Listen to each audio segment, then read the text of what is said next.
Hello, Paraglider's Paradise. How can I help you? Oh, hi.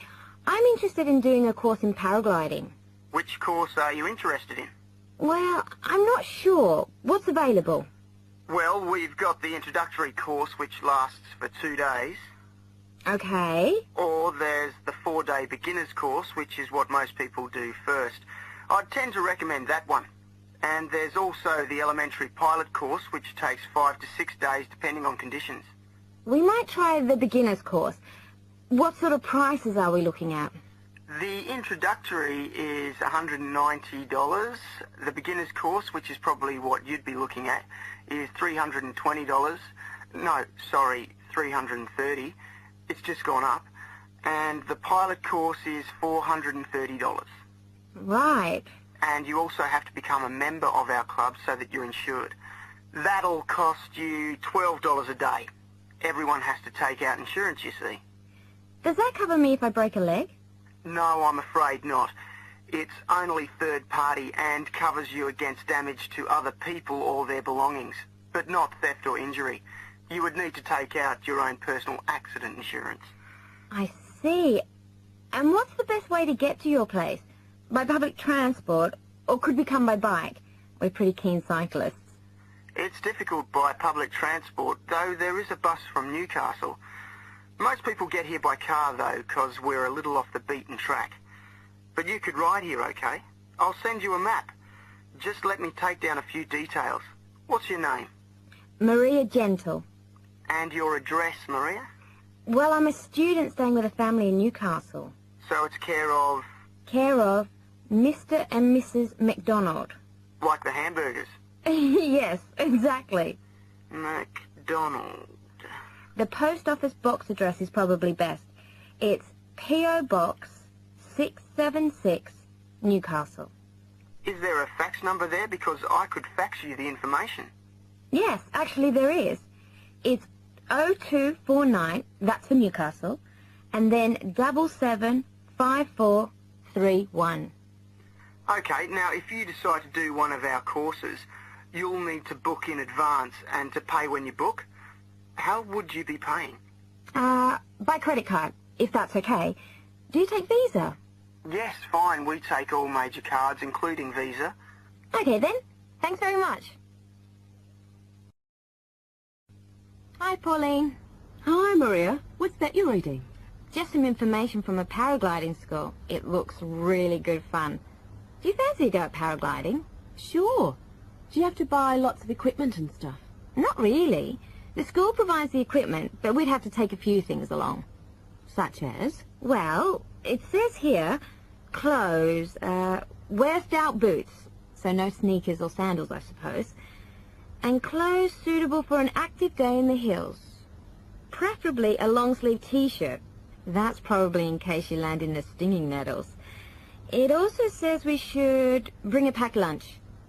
We do not recommend soft drinks or flasks of coffee. Water is really the best thing to drink.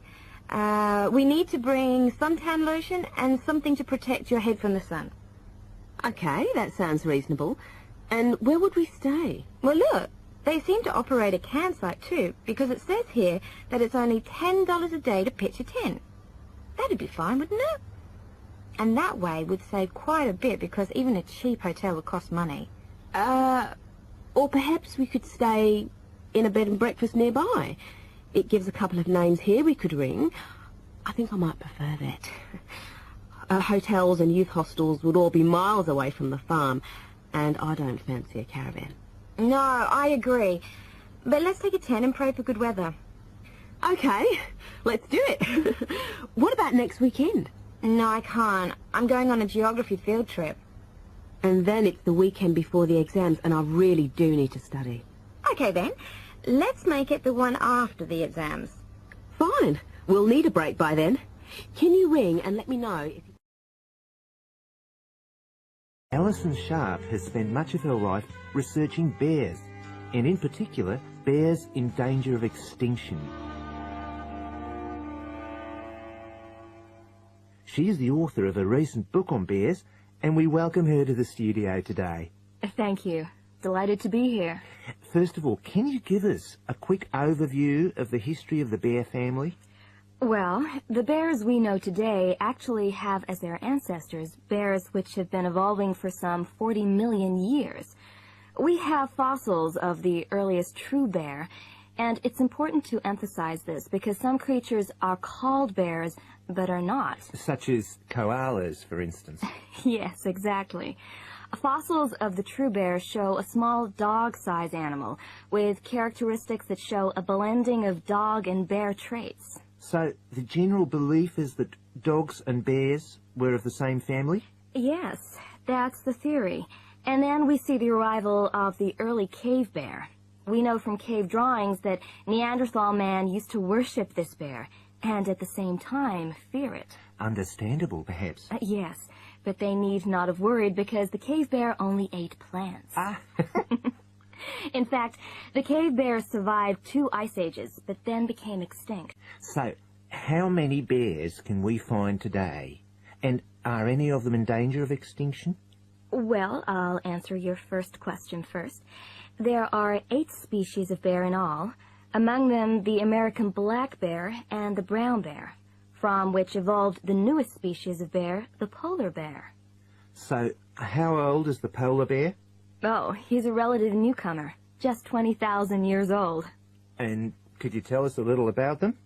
Which is the largest bear, for instance? Well, the largest bear existing today is either the polar bear or the brown bear. Right. Don't we know? Well, it depends which criteria you use. The polar bear is the heaviest. The male weighs up to 1,500 pounds, but his narrow body actually makes him look smaller than the much more robust brown bear. So, the brown bear appears the biggest. Yes. And the smallest? Well, the sun bear is the smallest of the 8 species. They only weigh between 60 and 145 pounds. That makes him a comparative junior. Yes. And then next we have the so-called giant panda. But that's a small bear too, comparatively speaking. And are all bears meat eaters? No, not at all. In fact, the giant panda is almost entirely herbivorous, living on a diet of 30 types of bamboo. Ah, yes, of course. Pandas are famous for that. And another interesting bear is the sloth bear, which eats insects, particularly termites. He can turn his mouth into a tube and suck the insects out of their nests. So, going back to my second question, are bears really in danger of extinction? Yes, indeed, they are. The sun bear in particular, as they've been hunted almost out of existence. And the habitat of the panda is also being reduced on a daily basis. Can anything be done to reduce the threat to these endangered species? I know, for instance, that it's very hard to breed bears in captivity. Yes. Well, I think that by raising people's awareness generally, we can reduce conflict between humans and animals, to stop the slaughter in parts of the world where bears are still hunted, supposedly in self-defense or to protect livestock, but often quite unnecessarily. And we can also encourage governments to preserve the natural environment of the bear, rather than allow the areas where they live to be systematically destroyed in the name of progress. Yes, of course. And in addition to these global efforts, all profits from the sale of my book will go toward the United Nations Bear Protection Program. That's wonderful.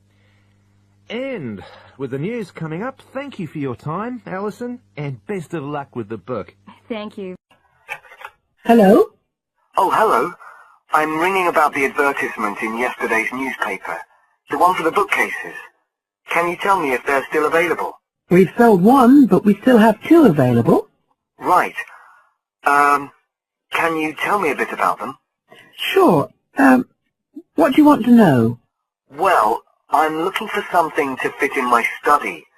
So, well, I'm not too worried about the height, but the width's quite important. Can you tell me how wide each of them is? They're both exactly the same size. Let me see, I've got the details written down somewhere. Yes, so they're both 75 centimeters wide and 180 centimeters high. Okay, fine. That should fit in okay. And I don't want anything that looks too severe. Not made of metal, for example. I was really looking for something made of wood. That's all right.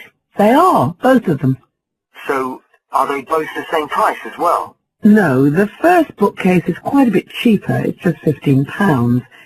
We paid £60 for it just 5 years ago, so it's very good value. It's in perfectly good condition.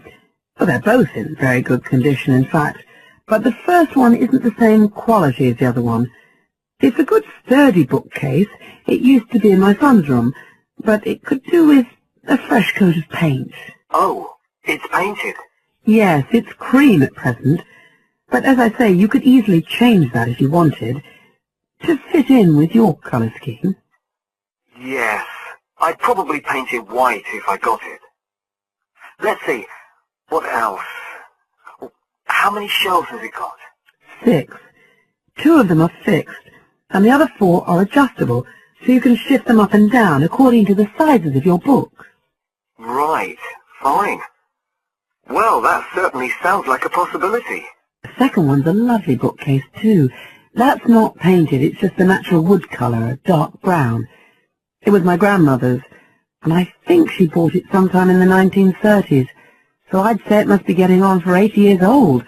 So it's very good quality. They don't make them like that nowadays. And you said it's the same dimensions as the first one? Yes, and it's got the 6 shelves. But it also has a cupboard at the bottom that's really useful for keeping odds and ends in. Right. Oh, and I nearly forgot to say, the other thing about it is it's got glass doors, so the books are all kept out of the dust. So it's really good value for the money. I'm really sorry to be selling it, but we just don't have the room for it. So what are you asking for that one? £95. It's quite a bit more, but it's a lovely piece of furniture. A real heirloom. Yes. All the same, it's a lot more than I wanted to pay. I didn't really want to go above 30 or 40. Anyway, the first one sounds fine for what I need. Just as you like. So, is it all right if I come round and have a look this evening? Then, if it's okay, I can take it away with me. Of course. So you'll be coming by car, will you? I've got a friend with a van, so I'll get him to bring me round. If you can just give me the details of where you live. Sure. I'm Mrs. Blake. B-L-A-K-E. That's right. And the address is 41 Oak Rise. That's in Stanton. Okay. So I'll be coming from the town centre. Can you give me an idea of where you are? Yes. You know the road that goes out towards the university? Yes. Well, you take that road, and you go on till you get to a roundabout. Go straight on, then Oak Rise is the first road to the right. Out towards the university, past the roundabout, first left. First right.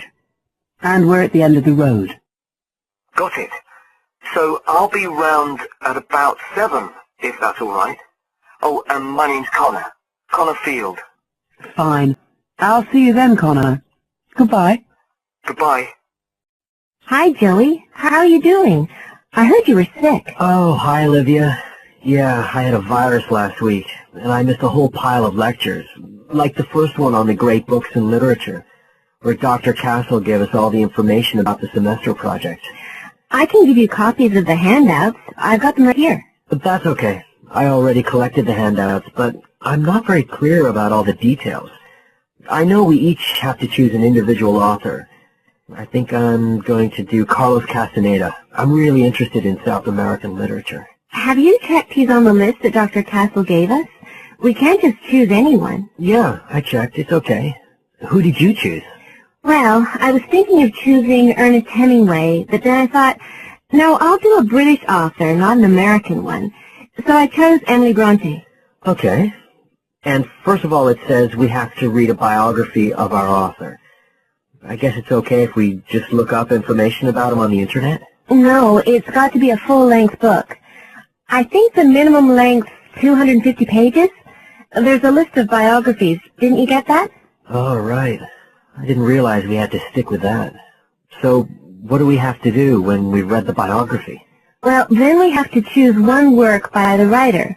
Again, it's got to be something quite long. We can't just read a short story. But I guess a collection of short stories would be okay? Yes, or even a collection of poems, they said. But I think most people are doing novels. I'm going to do Wuthering Heights. I've read it before, but I really want to read it again now I've found out more about the writer. And then the video. We have to make a short video about our author and about the book. How long has it got to be? A minute. What? Like 60 seconds? We got to give all the important information about their life and the book we choose? Well, you can't do everything. I wrote it down somewhere. Yes, Dr. Castle said we had to find or write a short passage that helps to explain the author's passion for writing, why they're a writer. So we can back this up with reference to important events in the writer's life, if they're relevant. But it's up to us, really. The video's meant to portray the essence of the writer's life and the piece of writing we choose. So when we read the biography, we have to think about what kind of person our writer is. Yes, and the historical context and so on. So for my writer, Emily Bronte, the biography gave a really strong impression of the place where she lived and the countryside around. Right. I'm beginning to get the idea. Can I check the other requirements with you? Sure. The handout said after we'd read the biography, we had to read the work we'd chosen by our author and choose a passage that's typical in some way, that typifies the author's interests and style. Yes, but at the same time, it has to relate to the biographical extract you choose. There's got to be some sort of theme linking them. Okay, I'm with you. And then you have to think about the video. So are we meant to dramatize the scene we choose? I guess we could, but there's not a lot of time for that. I think it's more how we can use things like sound effects to create the atmosphere, the feeling we want. And presumably visuals as well? Yeah, of course. I mean, I suppose that's the whole point of making a video. But whatever we use has to be historically in keeping with the author. We can use things like digital image processing to do it all. So we can use any computer software we want? Sure. And it's important that we use a range, not just one software program. That's actually one of the things we're assessed on. Okay. Oh, and something else that's apparently really important is to keep track of the materials we use and to acknowledge them. Including stuff we download off the internet, presumably? Yeah, so our video has to list all the material used with details of the source in a bibliography at the end. Okay. And you were talking about assessment of the project. Did they give us the criteria? I couldn't find anything on the handout. Sure. He gave us them in the lecture. Let's see. You get 25% just for getting all the components done. That's both sets of reading and the video. Then the second part is actually how successful we are at getting the essence of the work. They call that content, and that counts for 50%. Then the last 25% is on the video itself, the artistic and technical side. Great. Well, that sounds a lot of work, but a whole lot better than just handing in a paper. Thanks a lot, Olivia. Hello, Brindle's estate agents here. How may I help you? Oh, good morning. I'm ringing to see what flats you have for rent at the moment. Right. Can I start by just taking your name, Mr. Hill. Martin Hill. Right. And are you looking for a flat for yourself or, a family, perhaps? Well, it's for three of us, myself and two friends. We're going to share together. I see. What about employment? Are you all students? Oh no, we've all got full-time jobs. Two of us work in the central bank, that's Chris and me, and Phil, that's the other one, is working for Hallam Cars, you know, at the factory about 2 miles out of town. I'll put you down as young professionals then. And I suppose you'll be looking for somewhere with 3 bedrooms? Yeah, at least 3. But actually, we'd rather have a 4th room as well, if we can afford it. For friends staying over and stuff. Is that with a living room to share, plus kitchen and bathroom? Yeah, that sounds good. But we must have a bathroom with a shower. We don't mind about having a bath, but the shower's crucial. Okay, I'll just key that in. And are you interested in any particular area?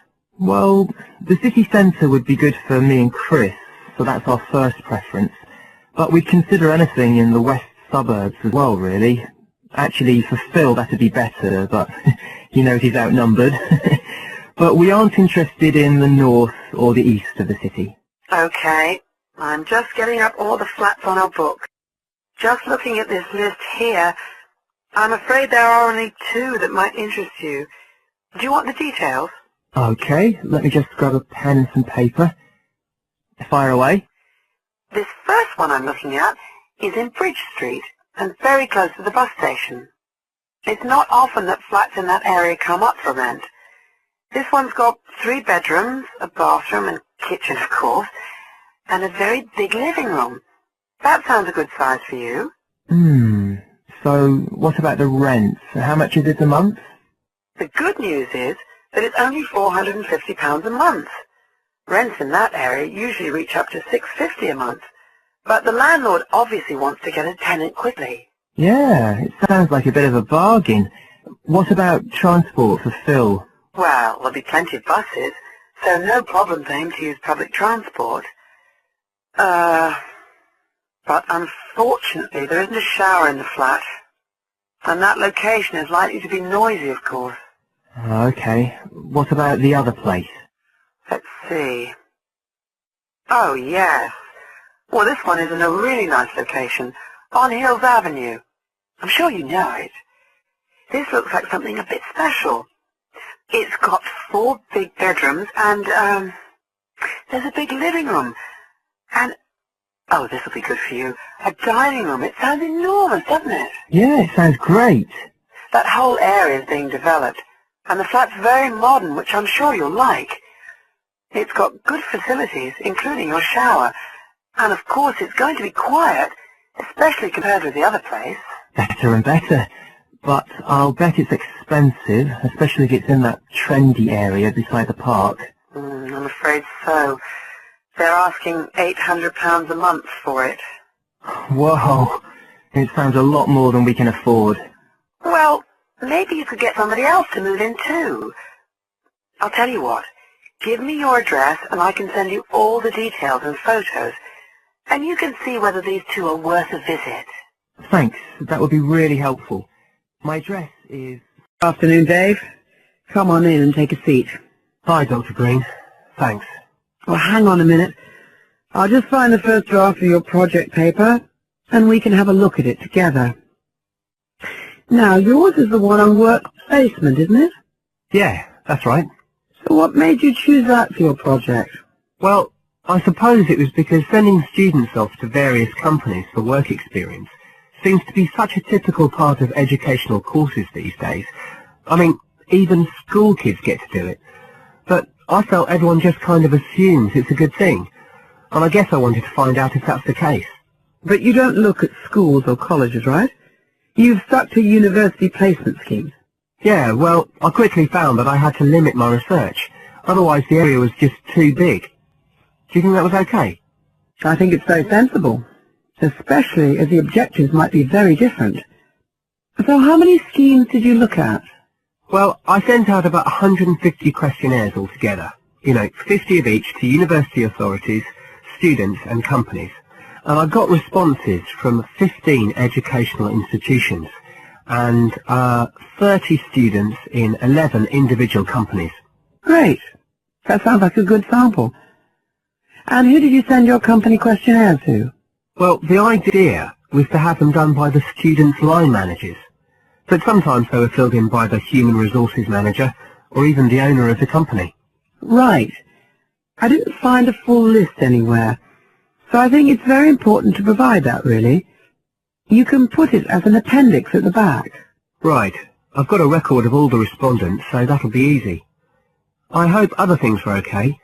I mean, I've already put such a lot of work into this project, identifying the companies and so on.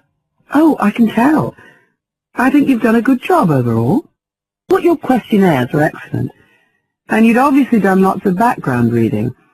But there were a few problems with the introduction.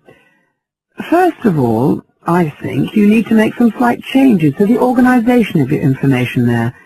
At present, it's a bit confused. Okay. What did you have in mind? Well, you write quite a bit about work placement in general, but you never explain what you mean by the term. So you think I should give a definition? Exactly. And the introduction is the place to do it. And then, look, you start talking about what's been written on the topic, but it's all a bit mixed up with your own project. So do you think it would be better to have two sections there, like a survey of the literature as the introduction, and then a separate section on the aims of my research? I do. You can include your methods for collecting data in the second section too. It would be much clearer for your reader. You know, establish the background first, then how your work relates to it. It would flow quite nicely then. Yes, I see what you mean. Anyway, moving on. I like the way you've grouped your findings into three main topic areas. Well, it became very obvious from the questionnaires that the preparation stage was really important for the whole scheme to work. So I had to look at that first. And I found a huge variation between the different institutions, as you saw. I was wondering if you could give a summary at the end of this stage of what you consider to be the best practice you found. I think that would be very helpful. Right, I'll just make a note of that. What did you think of my second set of findings on key skills development? For me, this is the core of my whole project, really. And you've handled it very well. I wouldn't want you to make any changes. You've already got a nice final focus on good practice there. Thanks. Right. Now, I think the last part, which deals with reasons why students don't learn... What, the constraints on learning chapter? Yes, that's the one. I think you need to refer to the evidence from your research a bit more closely here. You know, maybe you could illustrate it with quotations from the questionnaires, or even use any extracts from the student diary if you can, and refer back to what you... Hello? Ralph, it's Paula. Hi. You know I told you we could apply to the local council for money for our drama club? I've got the application form here, but we need to get it back to them by the end of the week. I could send it on to you. You really ought to fill it in as president of the club, but I don't know if it'll get to you in time. Well, you're the secretary, so I expect it's okay if you fill it in. Yeah, but I'd really like to check it together. Right, that's fine. Like, the first part asks for the main contact person. Can I put you there? Sure. Right, so that's Ralph Pearson. Oh, and then I need your contact address. So that's 203 South Road, isn't it? No, 230. Oh, sorry, I always get that wrong. Then it's Drayton. Oh, do you think they need a postcode? Better put it, it's DR6 8AB. Okay. Telephone number. That's 01453 586 098, isn't it? Yes. Right. Now, in the next part of the form, I have to give information about our group. So, name of group, that's easy. We're the Community Youth Theatre Group. But then I have to describe it. So, what sort of information do you think they want? Well, they need to know we're amateurs, not professional actors. And how many members we've got. What's that at present? 20? 18. And should we put in the age range? That's 13 to 22? No, I don't think we need to. But we'd better put a bit about what we actually do. Something like members take part in drama activities. Activities and workshops? Okay. Right. That's all for that section, I think. Now, the next bit is about the project itself, what we're applying for funding for. So, first of all, they need to know how much money we want. The maximum's £500. I think we agreed we'd ask for 250, didn't we? Okay. So there's no point in asking for too much. We'll have less chance of getting it. Then we need to say what the project, the activity is. Right. So we could write something like, to produce a short play for young children. Should we say it's interactive? Yes, good idea. Right, I've got that. Then we have to say what we actually need the money for. Isn't that it? No, we have to give a breakdown of details, I think. Well, There's the scenery. But we're making that. We need to buy the materials, though. Oh, okay. Then there's the costumes. Right. That's going to be at least £50. Okay. And what else? Oh, I just found out we have to have insurance. I don't think it'll cost much, but we need to get it organised. Yes, I'd forgotten about that. And we could be breaking the law if we don't have it. Good thing we've already got curtains in the hall. At least we don't have to worry about that. We'll need some money for publicity. Otherwise, no one will know what we're doing. And then a bit of money for unexpected things that come up. Just put sundries at the end of the list. Okay, fine. Now, the next thing they want to know is if they give us the grant, how they'll be credited. What do they mean, credited? I think they mean how we'll let the public know that they funded us. They want people to know they've supported us. It looks good for them. Well, we could say we'd announce it at the end of the play. We could make a speech or something.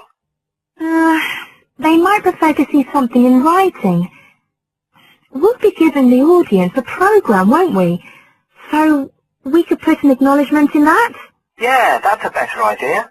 Okay, and the last thing they want to know is if we've approached any other organisations for funding and what the outcome was. Well, only National Youth Services, and they said that at present funds were not available for arts projects. Right, I'll put that. And then I think that's it. I'll get that in the post straight away. I really hope we get the money. I think we've got a pretty good chance. Hope so anyway.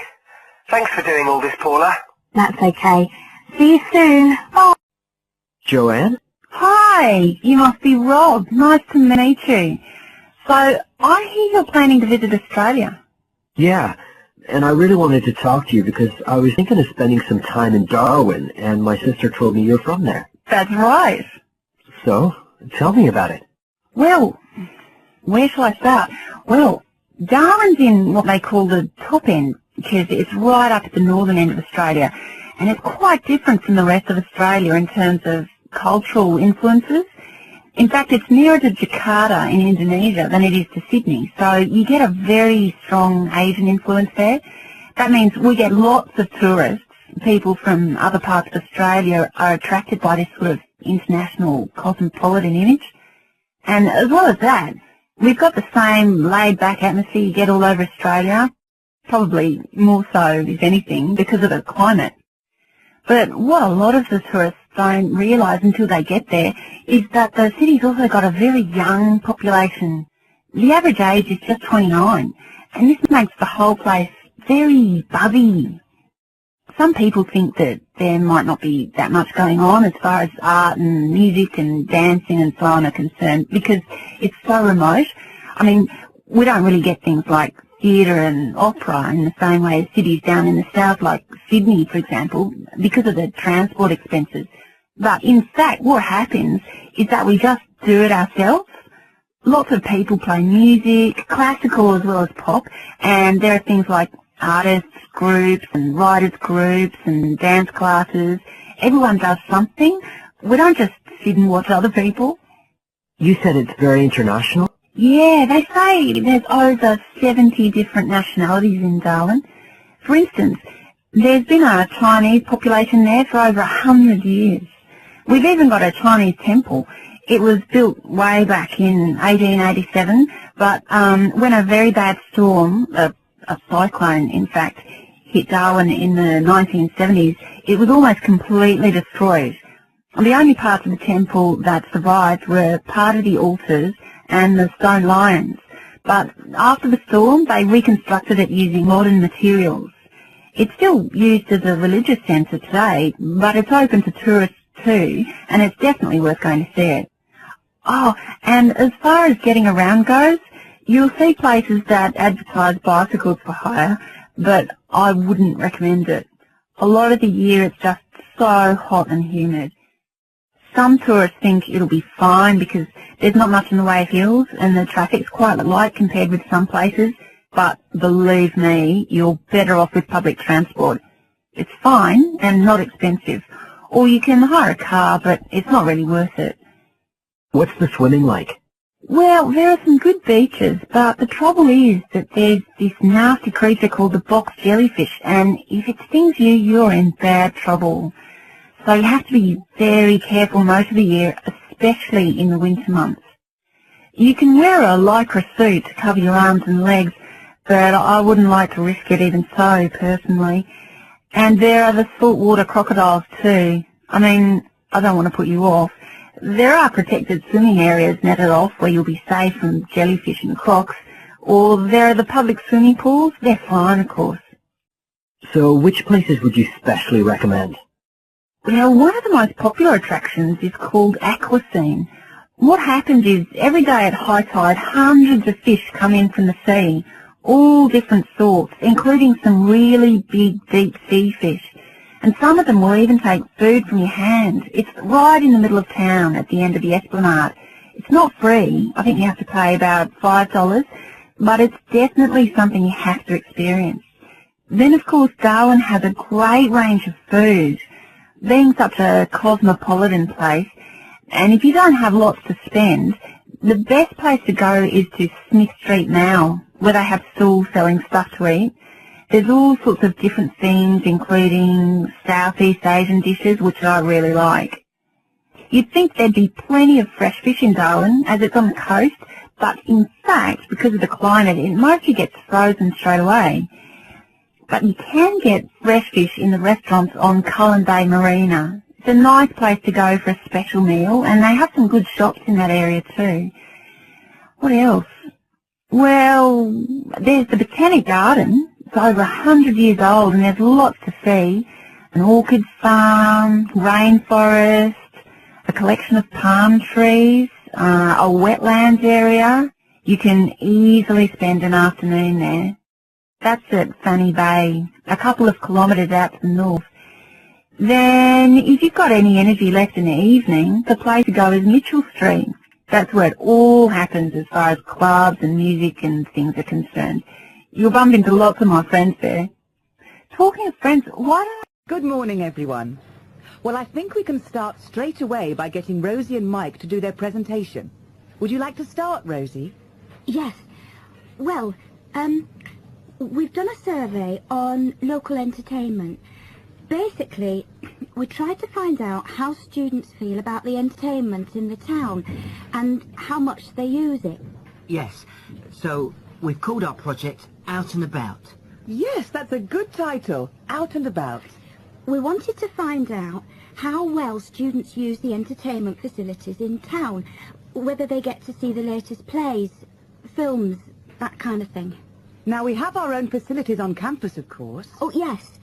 We deliberately omitted those as we really wanted to examine outside entertainment in the town as opposed to on the university campus. Actually, there were a lot of areas to choose from, but in the end, we limited ourselves to looking at 3 general categories: cinema, theatre and music. Right. Okay, well, first of all, cinema. In the town, there are 3 main places where you can see films. There's the new multi-screen cinema complex, the old park cinema, and a late-night Odeon.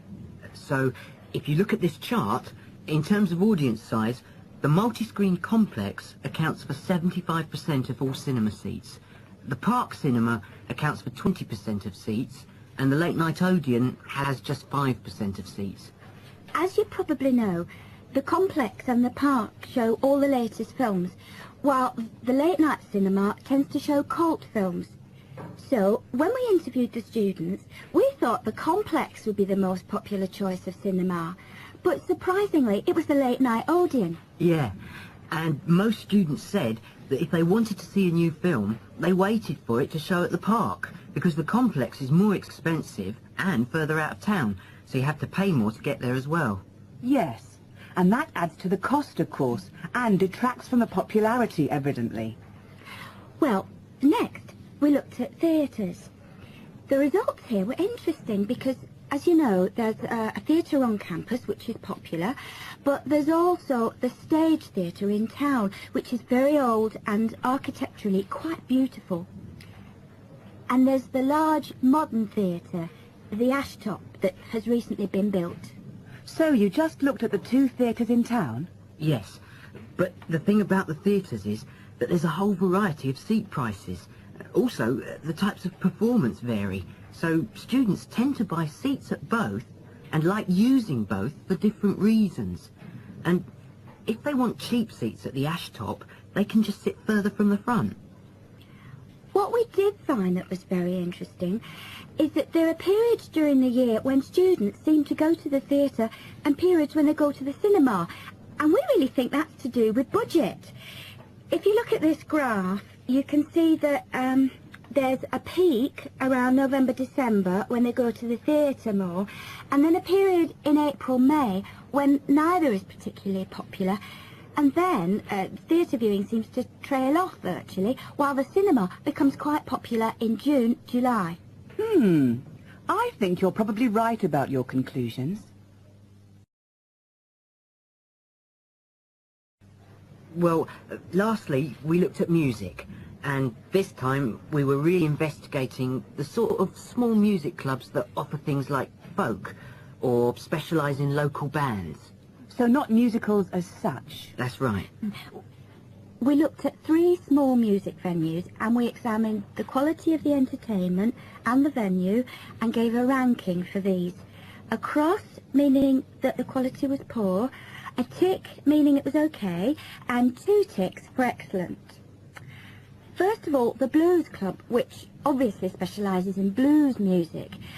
This was a pretty small place and the seating was minimal, so we didn't give that a very good rating. No, we don't recommend that one, really. Then the Sansu, which plays a lot of South American music. It was a big place, very lively, good performers, so 2 ticks for that one. The Pier Hotel is a folk venue, a good place for local and up-and-coming folk artists to play. Not the best of venues, as it's in a basement and a bit dark, but the quality of the entertainment was reasonable and the lighting was very warm, so we felt it deserved an average rating. Now finally, there's the Bald Rock Cafe, which features big rock bands and is pretty popular with students, and we enjoyed ourselves there as well, so top marks for that one. And then, did you get any information from the students as to which of the clubs they prefer?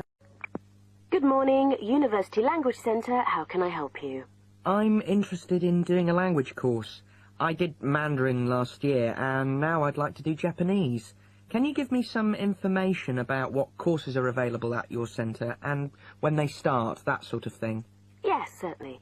Well, we actually offer a number of courses in Japanese at different levels.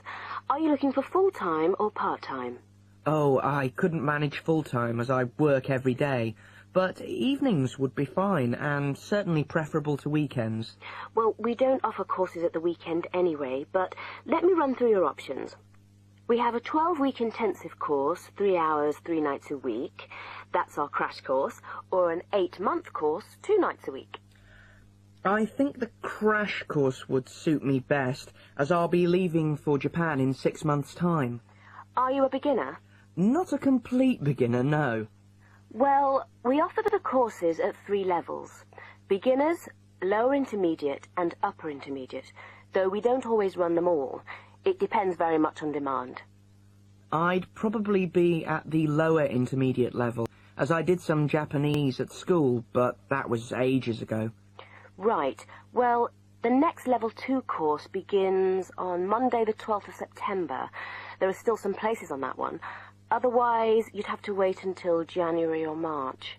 No, I'd prefer the next course. Right. Can I get some details from you then, so I can send you some information? Sure. What's your name? A family name first. Haggerty. Richard. H-A-G-A-R-T-Y? No, H-A-G-E-R-T-Y. Oh, okay. And your address, Richard? Well, perhaps you could email it to me. Right. What's your email address? It's Ricky45, that's one word, RICKY45, at hotmail.com. And I just need some other information for our statistics. This helps us offer the best possible courses and draw up a profile of our students. Fine. What's your date of birth? I was born on the 29th of February, 1980. 1980? So you're a leap year baby. That's unusual. Yes, it is. And just one or two other questions for our market research, if you don't mind. No, that's fine. What are your main reasons for studying Japanese? Business, travel, or general interest? My company's sending me to Japan for 2 years. All right, I'll put down business. And do you have any specific needs? Will there be an emphasis on written language? For instance, will you need to know how to write business letters, that sort of thing? No, but I will need to be able to communicate with people on a day-to-day basis. Okay, so I'll put down conversation. Yes, because I already know something about the writing system at an elementary level, and I don't anticipate having to read too much.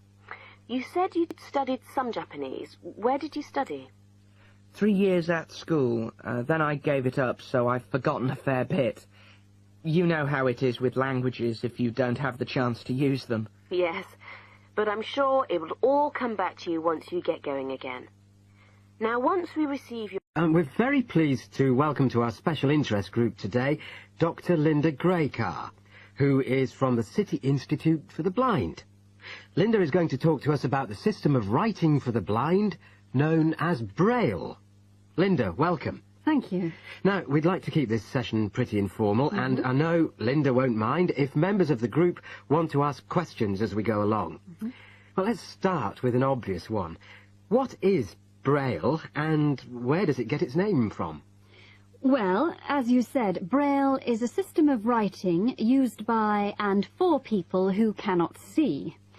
It gets its name from the man who invented it, the Frenchman Louis Braille, who lived in the early 19th century. Was Louis Braille actually blind himself? Well, he wasn't born blind, but he lost his sight at the age of 3 as the result of an accident in his father's workshop.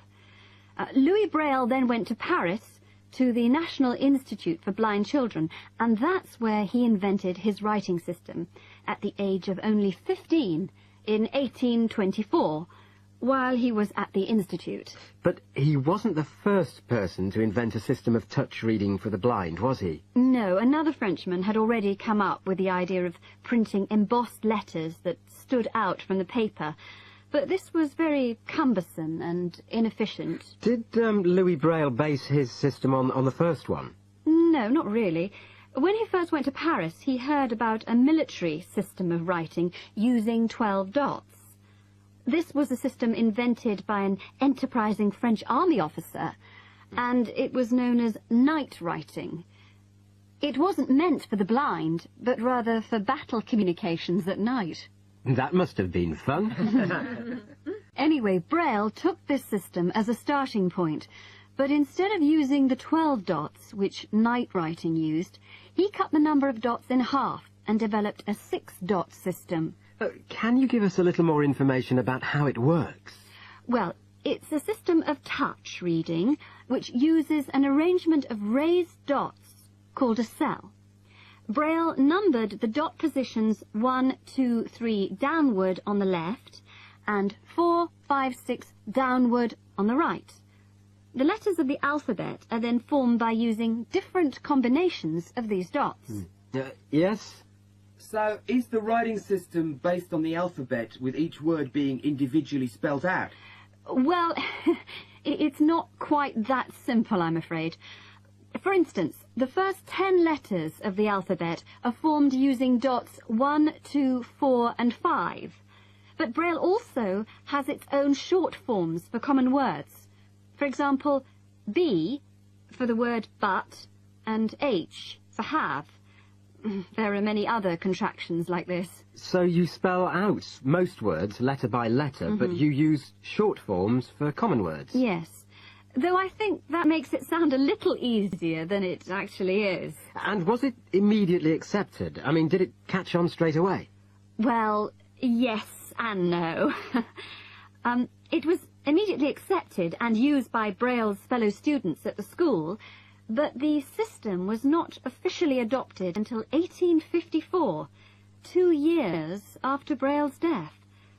so official acceptance was slow in coming. I suppose it works for all languages which use the Roman alphabet. Yes, it does, with adaptations, of course. Can it be written by hand, or do you need a machine to produce Braille? Well, you can write it by hand onto paper with a device called a slate and stylus. But the trick is that you have to write backwards, from right to left, so that when you turn your sheet over, the dots face upwards and can be read like English from left to right. Oh, I see. But these days, you'd probably use a Braille writing machine, which is a lot easier. And tell us, Linda, is Braille used in other ways, other than for reading text? Yes, indeed. In addition to the literary Braille code, as it's known, which of course includes English and French, there are other codes. For instance, in 1965, they created a form of Braille for mathematics. I can't imagine trying to do maths in Braille. Yes, that does sound difficult, I agree. And there's also a version for scientific notation. Oh, and yes, I almost forgot. There is now a version for music notation as well. Well, thanks, Linda. That was most interesting. Now, does anyone have any last questions? Yes. Roughly how long does it take to learn to read? Good morning. Good morning. Can I help you? Yes. Is this where we register for the Beyond 2000 conference? Yes. What's your name and I'll get your conference bag? Well, I haven't actually registered yet. I was told I'd be able to register today, so I hope that's okay. I've just arrived in Melbourne. That should be fine if you're a student. I'll need to take your details, though. So, can I have your full name? Yes, sure. It's Melanie Mitchell. Is that M-I-T-C-H-E-L-L? Yes, that's right. And that's Ms., not Miss. Okay, fair enough. And what's your address, Melanie? I live in student accommodation at Sydney University, so my address there is Room 66, Women's College, Newtown. Okay. And which faculty are you studying in? I'm in the Faculty of Education. I'm doing a Master's in Primary School Teaching. Right. And may I see your student card, because I need to verify that you're a current student? Yes, sure. Here it is. My number is 994578ED. Okay. Now, do you want to attend all 3 days? The conference runs from Thursday to Saturday. Yes, I think so, if I can afford it.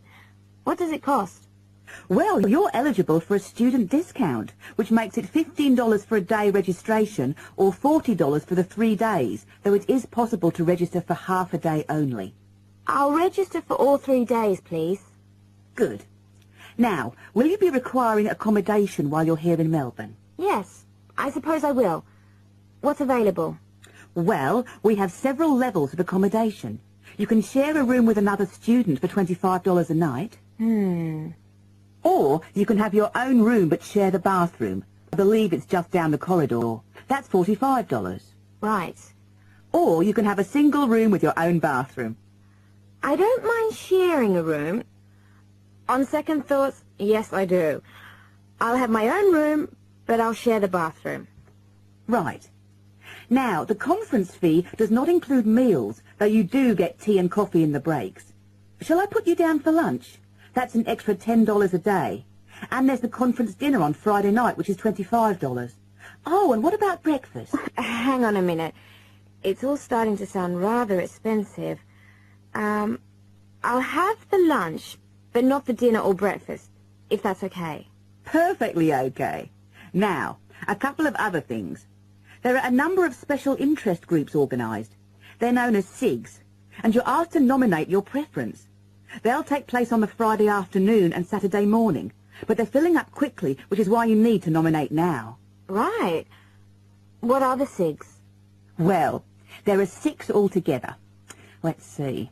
On Friday you have a choice between computers in education or teaching reading skills. Or a session on catering for the gifted child. Oh, they all sound interesting. But technology in the classroom is really my area of interest, rather than reading. So I'll go for that. I can probably read up on the gifted child topic myself. Right. And then the Saturday options are a session on cultural differences, or there's music in the primary curriculum, or you could go to the one on gender issues in the classroom. Wow! Can I go to them all? They all sound fascinating. Afraid not. Well, I'm really interested in how boys and girls behave differently, even when they are very young, so I'd better opt for the third session, even though the cultural differences is probably really interesting too. Right. And the music option would be interesting. And how would you like to pay? We accept most credit cards, or bank checks, but not personal checks, I'm afraid. Been caught out too often before. And cash, of course. We never say no to cash. I'll have to put it on my card because I don't have enough cash on me right now. That's fine. Enjoy your time. The start of a new academic year is a challenge for booksellers. Lee Rogers talks to one major bookstore manager. Jenny Farrow, you're the manager of Dalton Books, and you sell an awful lot of books to students, don't you? Yes, we do. How do you manage to make sure that you're going to have the books students need when all the new courses begin? Basically, we make preparations long before they arrive. Like all other major book retailers, we have a database of information, and using that, we contact course conveners in May and ask them to send us their book lists. How many books are we talking about? For one course? Yes, as an example. An average course requires about 30 books. We ask lecturers to indicate whether a book is what we call essential reading. You know, the students simply have to get it. Or whether it's what they would term recommended reading. Or whether it's just a supplementary text that they tend to refer to as background reading. What about predicted buyers? It's not a perfect system, unfortunately. If a lecturer tells us that he expects us to sell 100 copies of a book, we know that we could actually sell anything from 50 to 150. That's why in practice, when it comes to ordering, it's a lot safer to go by the previous year's sales figures, if that's possible, of course, if we've sold the book before. We also build other factors into the equation, including the type of course that the books are for, the student's year group, and a measure of our own judgment. And these criteria make a fairly accurate guide? As accurate as we can be, yes. What about the publishers? Do they take an active role in promoting new books? Certainly. The academic and professional publishing market is worth about £700 million a year, so publishers go to some lengths to make sure their books are known. The standard procedure they use is to mail out catalogues to lecturers or colleges and universities. That's been the main form of promotion for years. Now, of course, they can also post details of new or revised works on websites. Some even go so far as writing individual letters to the appropriate lecturers in order to let them know what's coming up. The lecturers then contact you if they're interested? That's right. The publishers send us, the booksellers, inspection copies. Lecturers can then get a free copy and decide whether it's going to be suitable for their course. And how does it work with the students? What are they looking for and who helps them most? I think lecturers are best placed to understand the students' needs. Often the critical issue is what represents value for money for students. This is more important than price per se. Do students actually buy books before they start the course? Apparently, a large proportion of students wait to see what they need. Students have a firm idea of what constitutes a good book, so they tend to give themselves time to look at all the options before making a choice. They tend to go for books that are clear and easy to use. Often, the texts that their lecturers recommend turn out to be too academic and remain here on our shelves. Well, that was Jen. Scope Charity Office. How can I help you? Oh, hello. I'm ringing about the Dragon boat race that you're asking people to take part in. Oh, yes. We still need a few more teams. Are you interested in joining the race? Yes. We want to enter a team, but we don't know anything about it. Could I ask you for some more information first? Of course. I don't even know when it's being held. It's taking place on the 2nd of July. Is that a Saturday? No, it's a Sunday. It's a much more popular day and more people can take part then. Right. And where's it being held? At the Brighton Marina. Oh. I'm an overseas student. Could you spell that for me? Yes. It's Brighton Marina. That's M-A-R-I-N-A. Do you know where it is? I'm not sure. It's a couple of miles past the Palace Pier. Oh, yes. I know it. You take a right turning off the coast road, or you can cycle along the seafront. That's good. What time does the race start? Well, the first heats begin at 10 a.m, but you need to register half an hour before that, at 9:30, and we really recommend that you aim to be there by 9. It's a good idea to arrange a meeting place for your team. Right. And the race is to help raise money for charity? It is. We're asking every team member to try and raise £35 by getting friends and or relatives to sponsor them. Every crew member will receive a free tournament T-shirt if your team manages to raise £1,000 or more. Oh, that's quite good. Also, we're holding a raffle. Every crew member who takes part in the race this season will be entered into a free prize draw. Oh, what's the prize? It's pretty good. It's a holiday in Hong Kong. Sounds great. Is there anything else you need to know? Could you just tell me a little bit more about the teams? Well, you need to have a crew of 20 people for your dragon boat, and you then need to agree on who's going to be the team captain. That will probably be you. Fine. I've got a group of 20 people who are interested. Do all the team members have to be a certain age? Well, there's no age limit as such, but if you have a team member who's under 18, then they have to get their parents' permission to take part. Yes, that makes sense. It isn't dangerous, but we do have boats that turn over in the water, and for that reason we need to insist that everyone wears a life jacket as well. And you can hire life jackets from us when your team arrives. What do you advise people to wear? Well, most people wear a T-shirt, shorts and trainers. I certainly wouldn't recommend that you wear jeans or boots. In fact, it's a very good idea to bring some spare clothes. Okay. It can get quite cold and wet if the weather's bad, and there's quite a bit of hanging around, especially if you qualify for the semi-finals or the final. I see what you mean. Have you got a name for your team? Oh, not yet, no.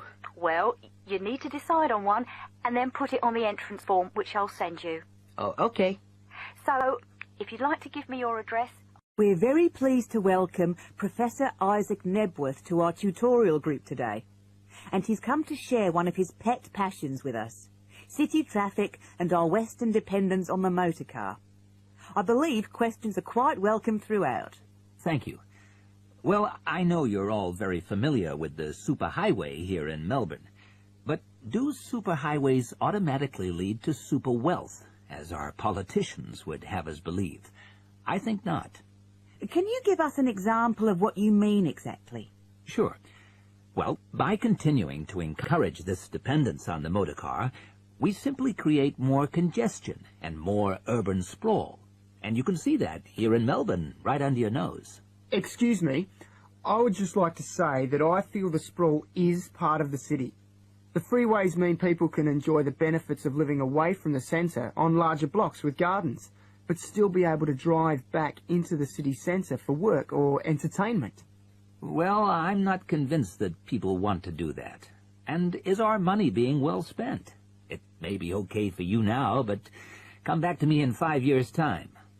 Let's take City Link, for example, the new freeway here in Melbourne. Well, I use the freeway all the time. I think it's great. Ah, yes, but it cost $2 billion to build, and you could have gotten 10 times the value by putting the money into public transport. If you give the automobile road space, it will fill that space, and you'll soon find you'll be crawling along your City Link. But surely you cannot simply blame the car. Some of the blame must rest with governments and city planners. Well, there is an argument, surely, that building good roads is actually beneficial because most new cars these days are highly efficient. They use far less petrol than in the past, and emissions of dangerous gases are low. Old, congested roads, on the other hand, encourage traffic to move slowly, and it's the stationary cars that cause the pollution and smog, whereas good roads increase traffic speeds and thus the amount of time cars are actually on the roads. Well, this is the old argument put forward by the road lobby, but for me it's clear-cut. Roads equal cars, which equals smog. Public transport is the way to go. On that topic of public transport, I read somewhere recently that Australia isn't doing too badly in the challenge to increase the use of public transport. Better than America, granted. But by comparison with Canada, it's not so good. For instance, if you compare Toronto with the U.S. metropolis of Detroit, only 160 kilometers away, in Detroit, only 1% of passenger travel is by public transport, whereas in Toronto it's 24%. Which is considerably better than Sydney, which can only boast 16%. Well, I think it's encouraging that our least car-dependent city is actually our largest city. 16% of trips being taken on public transport in Sydney isn't too bad. But it's a long way behind Europe. Take both London and Paris, for instance, where 30% of all trips taken are on public transport. Well, they do both have an excellent underground system. And Frankfurt comes in higher still at 32%. I understand that they've been very successful in Copenhagen at ridding the city of the car. Can you tell us anything about that experiment? Yes, indeed. Copenhagen is a wonderful example of a city that has learned to live without the motor car. Back in the 1960s, they adopted a number of policies designed to draw people back into the city.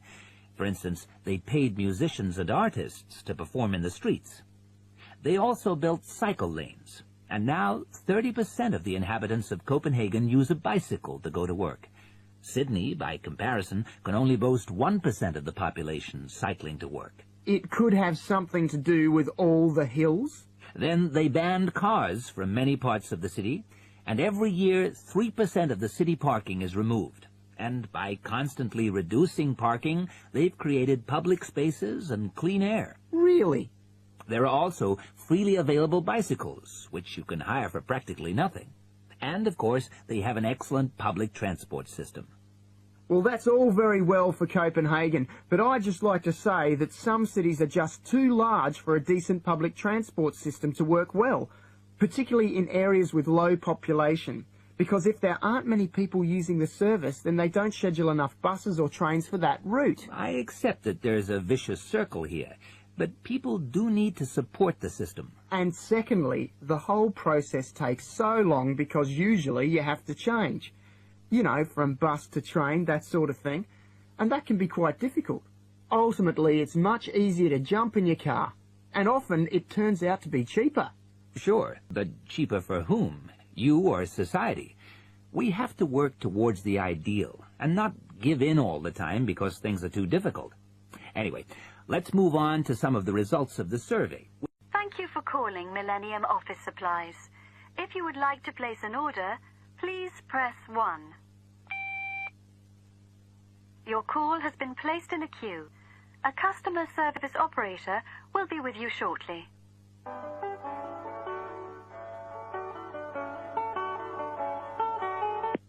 Gina speaking. How can I help you? Oh, hello. I'd like to order some stationery, please. And who am I speaking to? John Carter. Right. Can I just confirm your account number and the name of your company, John? Sure. The account number is 692411. 692411. Right. And you're from Rainbow Computers? No. The company is Rainbow Communications. Oh, okay. I'll just fix that on the system. Communications. And what would you like to order, John? Envelopes. We need a box of A4, that is, normal-size envelopes. White, yellow, or manila? We'll have the plain white, please. But the ones with the little windows. Okay. One box, A4, white. Just the one box, was it? On second thoughts, make that 2 boxes. We go through heaps of envelopes. As a matter of interest, are they made from recycled paper? No, you can't get white recycled paper. The recycled ones are grey, and they're more expensive, actually. Right, we'll stick to white then. Something else, John? Yes, we need some coloured photocopy paper. What colours do you have? We've got purple, light blue, blue, light green, whatever you want pretty much. There are 500 sheets to the pack. Right, let's see. We're going to need a lot of blue paper for our new price lists. So can you give us 10 packs, please? Make sure it's the light blue, though. 10 packs of the light blue. Anything else that we can help you with? Let me think. What else do we need? I'm sure there was something else. Pens, paper clips, fax paper, computer supplies, office furniture. Oh yes, we need floppy disks. Do you have those nice coloured ones? Yes, but they're a bit more expensive than the black ones. Oh, that's all right. I'm not paying anyway. Right. Floppy disks. And what about diaries for next year? We've got them in stock already, and it's a good idea to order early. No, I think we're all right for diaries. But something we do need is one of those big wall calendars. You know, one that shows the whole year at a glance. Do you stock those? We certainly do. OK, can you include a wall calendar then, with the other stuff? Just make sure it's got the whole year on the one side. Sure. And do you have a copy of our new catalogue? No, I don't, but could you send one? Yes, I'll pop one in with the order. You'll find it a lot easier to remember what you need if you have our catalogue in front of you next time. Yes, good idea. And, when can you deliver this? Should be with you tomorrow morning. Can you make sure that it's not after 11:30 a.m? Because I have to go out at 12. There's only myself here on Fridays. Fine. I'll make a note on the delivery docket that they should deliver before 11:30.